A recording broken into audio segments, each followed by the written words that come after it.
Alright. Are we good? Cool. Alright, well, Daniel's my name.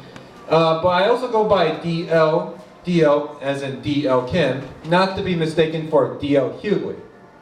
But I'm very, very sorry if you're expecting black instead of yellow. Can't help it. Because when I was growing up, when I tell people my name's DL, they always add Hughley. And DL Hughley is a comedian. And I actually didn't know he like what he did. I thought it was just a weird like clothing brand name with that. So this is my first, I guess you could say, stand-up in the sense I'm not doing a stand-up for the church circuit, what my friend Chris calls it, which is pretty much open mic held at a church, and they serve some pastries, and at the end there's altar call. But I recommend this place to start for stand-up. Because no matter how bad your joke is, it could be really terrible, it could be really offensive, you could throw the most thing that would make a pastor blush, you'll be forgiven. It's always a good place, a good starting place. I highly recommend it. Oh, goodness. Wow. Microphone. Kind of like buzzing in my ear kind of thing. So, let's see. Writer's block in my mind. I did not anticipate that. Well, why stand-up? I actually did consider music as a career when I was in high school.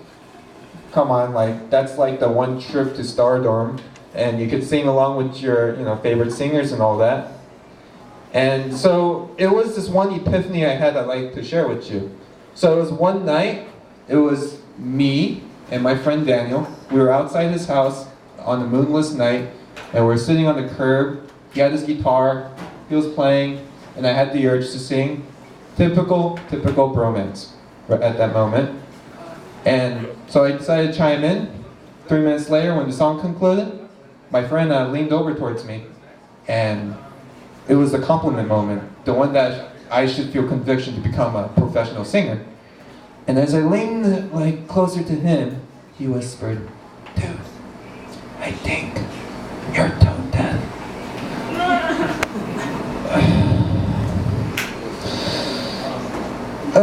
Well, you can be tone deaf, but still crack jokes. And I like that.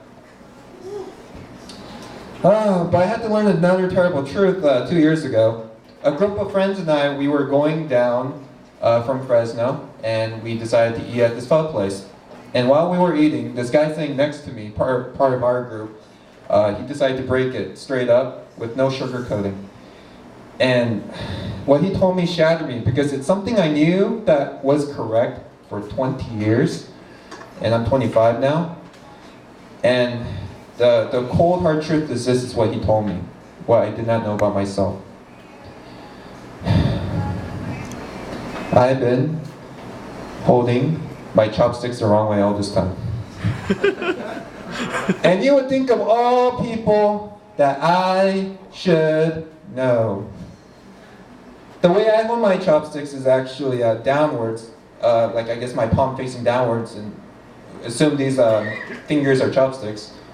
My palm would be facing downwards. I grab the food and bring it back to my mouth, and that felt natural because it's kind of like that wax on, wax off kind of moment where eventually if someone wants to get that egg roll and you don't want to have it, you just let them have it like that. Back and forth, back and forth. It's very natural, like an instinct for me. To rub the salt on this wound, when I got home 2 weeks later, I got home and then 2 weeks later passed, my mom noticed. So my mom taught me the proper way to hold chopsticks, which is actually facing your palm up, and then you grab the food, and then you bring it to your mouth. Because, she's more Asian than me, probably 34 years older than me, more experience. I decided to go with that, and when I tried it, I sprained my wrist on the first try.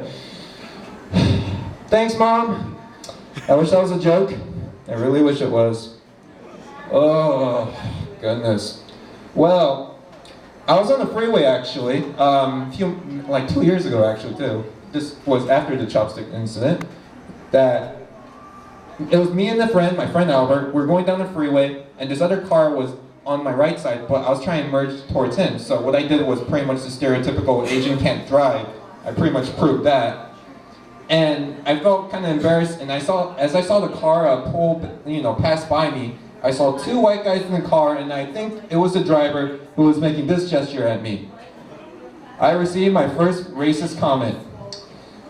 Of course, you would usually be offended by such thing, but you have to be positive, right? And it was a positive experience because it reminded me I had to go to the grocery to get a pack of dental floss. Totally reminded me of that. Alright, so in my church small group a few weeks ago, we talked about how to propose for marriage. And there are two ways. One way is to get on one knee, and it's very traditional in how movies and how your friends have told you, because it evokes this sense of like the woman's knight in shiny armor finally came for her. And when I mean shiny armor, I don't mean the figurative or even literal armor. I mean that $1,000 diamond ring you spent to purchase instead of investing that in your children's future. That kind of shiny armor. But there's the other way, which is actually getting on both of your knees. And this, I think, is probably done once. I heard this mentioned in the small group. And I want to recommend this because this, of course, doesn't evoke chivalry, it evokes pity. And if the woman were to say yes to you while you're posing like this, that means one thing. She pretty much loves you, but she hates herself. And that's going to continue for 20 years until she had enough and wanted a divorce. And I actually did ask a girl out like this in junior high, 7th grade, and a group of friends I still remember, and she was across from me. And I didn't even talk to her, I just went straight up to her and asked her. But the only time this is appropriate to propose to a girl is when her father is behind you and you can feel the cold metal pressed against your back. Then by all means, I do. Thank you very much. And a fabulous audience. Thank you, Daniel. Thank you. All right, you guys. Is a list.